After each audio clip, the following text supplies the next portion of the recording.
I'm going to start with a basic observation about the ocean, and that is it is big. It is really big. To steal a phrase from Douglas Adams, you simply would not believe how hugely, mind-bogglingly big it is. And that's important because it influences the way that we relate to the ocean. We tend to have this assumption that as mere mortals, we couldn't possibly affect something so vast. But we can, and we are, and we're doing it through climate change. Now, there have been volumes written about the effects of our greenhouse gas emissions on the planet, and those have been nicely summarized by a researcher named Greg Johnson, who has basically boiled it all down to a series of haiku. And about the oceans, he writes, "Abyss warms, coasts flood, air moistens, salt patterns shift, carbon sours oceans." So that really hits the highlights in terms of the physics and the chemistry. We've got warming, we've got sea level rise, we've got changes in salinity, which is how salty the water is, and we have ocean acidification. Now, what's not encapsulated in that haiku is anything about the biology, the plants and the animals that live in the ocean. And that's what we as people really relate with. That's what we interact with. That's how we derive our food. That's how we derive income. And in order to understand how the plants and animals are changing, we need to know something about the ecology of the system, how all of those species relate to one another. So I'm going to give two examples in this talk of how that happens. And I'm going to use as my case study organism the humble mussel. You can think of a mussel as just a delicious little morsel wedged between two shells, and they attach themselves to rocks. You can find them on shorelines around the world. And if you go out at low tide in British Columbia, you can see plenty of them. Now, if you are a mussel, there are two things that you are particularly worried about. You do not want to get too hot or be out of the water for too long, because then you would die. And that's what all these little empty shells are. These are mussels that have been exposed to a very hot day at low tide. So that's worry number one. Worry number two is getting eaten, and not just by people, but by predators like sea stars. So on our shores here in the Pacific, there are really voracious sea stars that do an incredible number on the mussels. They eat untold millions of them every day. And that is the second big worry for a mussel. Now, if you're thinking about how climate change might influence mussels or the mussel bed community, you need to know both that sort of direct effect, how warming might potentially be stressful for the mussels themselves, but you also need to know how climate change might be affecting the sea stars. And I'll show you why. So let's talk about where the zonation patterns are on the shore. If you go out on a nice low tide, the mussel bed usually goes from some point high on the shore to some point low on the shore. The mussels can't live any higher up, because if you moved one there, it would be out of the water for too long, it would get too hot, and it would die. They can't live any lower down, because if you moved one down there, that's where all the sea stars are, and it would get eaten. So you have this sort of balance. And if you change the balance by warming the system up or changing how salty the water is, you can change both the upper limit and the lower limit, and they may change independently. So I'll give you an example of that. If we are trying to understand temperature, it's difficult to study warming because it's happening gradually, but we can take advantage of gradients in space. So this is a nice one here. This is the Strait of Juan de Fuca in the Pacific Northwest. The star on the left side here is Tatoosh Island. It's on the outer coast. That side is nice and cool. It's often foggy. The star on the east side of the map, that's Saddlebag Island. It lies in the rain shadows of various mountain ranges. It's warmer, it's sunnier. And I feel this as an ecologist, because when I go out to Tatoosh, I have to bundle up in lots of different layers just to stay warm. And when I work at Saddlebag, I can work in shorts. Now, the biology is responding to this temperature gradient as well. If you look at what the shore looks like on Tatoosh, you see all these different species. It's just a riot of diversity there. And compare that to Saddlebag, which is the warmer site, far fewer species live on that shoreline. Now, that's the first thing I want you to notice, differences in diversity. The second is these two photographs are taken at the same vertical scale, so I can plot in where the average good low tide is, where mean sea level is, and then where the average good high tide is. And you can see that the barnacles, that's that beige band in both photographs, they can live much higher up on the shore on Tatoosh where it's cool, and they have to live much lower on the shore on Saddlebag Island where it's warm. And that's just because they can't be out of the water for as long on Saddlebag Island. They would overheat. The next thing I want you to notice is that there is a nice mussel bed on Tatoosh Island. There is no mussel bed on Saddlebag Island. And the reason for that is the upper limit of the mussels, just like the barnacles, has been forced down because it's so hot. They have to live lower. but there are sea stars waiting for them down there. And the sea stars can forage up to about that mean tide level everywhere. And so you have this squeeze effect. When you move from cool sites to warm sites, that upper limit of the mussel bed is getting squeezed and squeezed down until it hits the lower limit, which is set by the sea stars, and you no longer have a mussel bed there.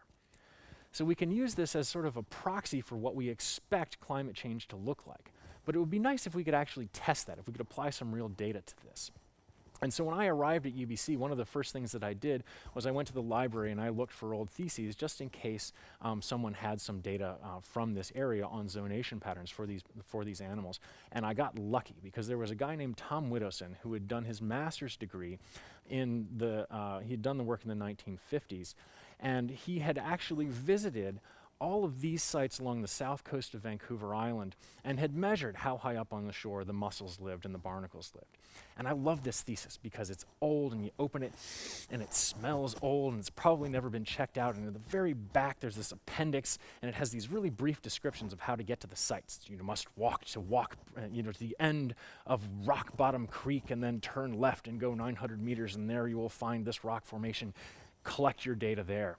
You try to find the creek and you realize the names have changed, so you need old maps, and you feel like Indiana Jones, and you get to the end of the creek and you realize that he hasn't mentioned the 20-foot waterfall you have to climb down, and then you turn left and there's this sheer cliff. Tom Widdowson was hardcore.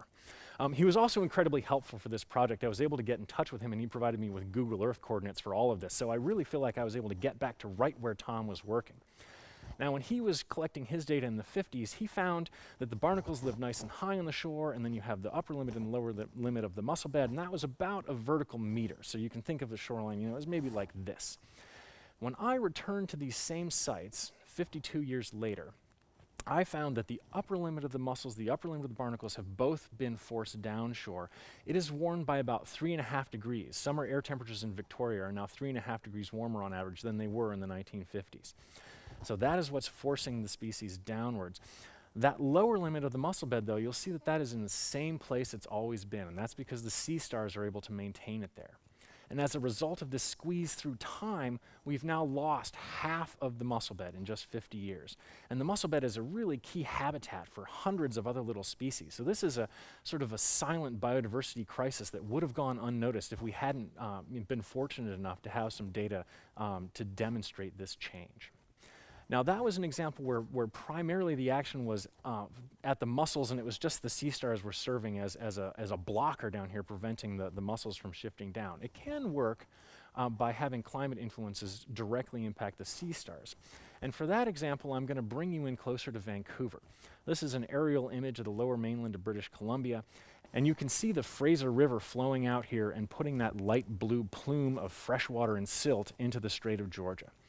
And every summer when the snow is melting out of the mountains, you get an enormous plume of fresh water entering this system. And that's really quite stressful for a lot of the marine species. They like the water to be salty, and that fresh water can provide some challenges for them. But exactly how challenging the freshwater is depends on which species you are. So if you are a mussel, it's not very good, but they have physiological mechanisms to deal with it. They also have shells that they can close up when they need to, and they can wait. Sea stars, not so much. They don't have ways of dealing with low salinity stress. They don't have a shell that they can hide in. And so when you get a lot of freshwater in the summertime, the sea stars are either chased out of the system or they are killed outright. And you can imagine that that is going to affect the balance of this predator-prey interaction. So when you have a lot of fresh water, the sea stars go away, and that lower limit of the mussel bed is able to expand down the shore as the mussels fill in that space that's now free from their enemies. And then when you have salty water, the sea stars return, they start eating the mussels, and that lower limit gets pushed back upwards.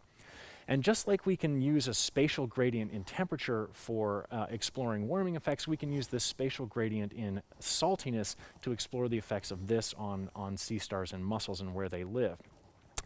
This graph shows the distribution of mussels and sea stars at different distances from the mouth of the Fraser River. So you can think of it as on the left side of the screen, you have very fresh areas near the river mouth, and then as you get farther from the river mouth, you get saltier.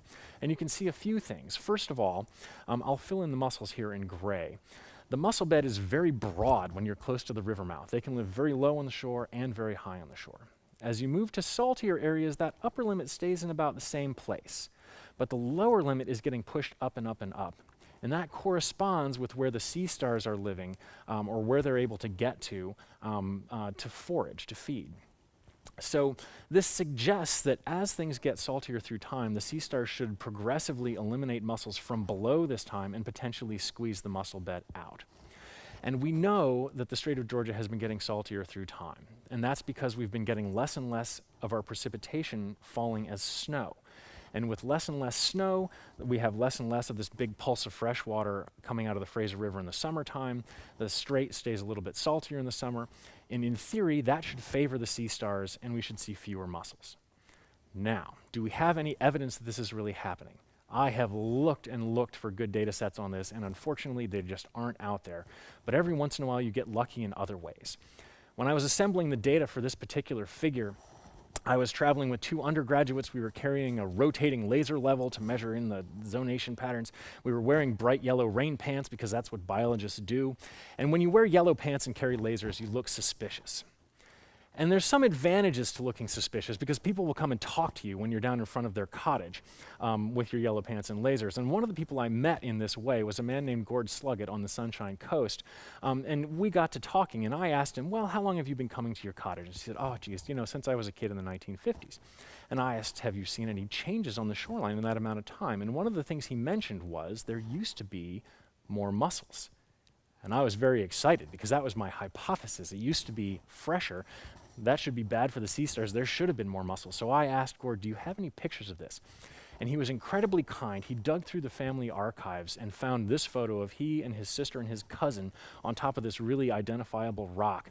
And that rock is just covered in mussels. You can see them all over the sides and down into the boulder field below.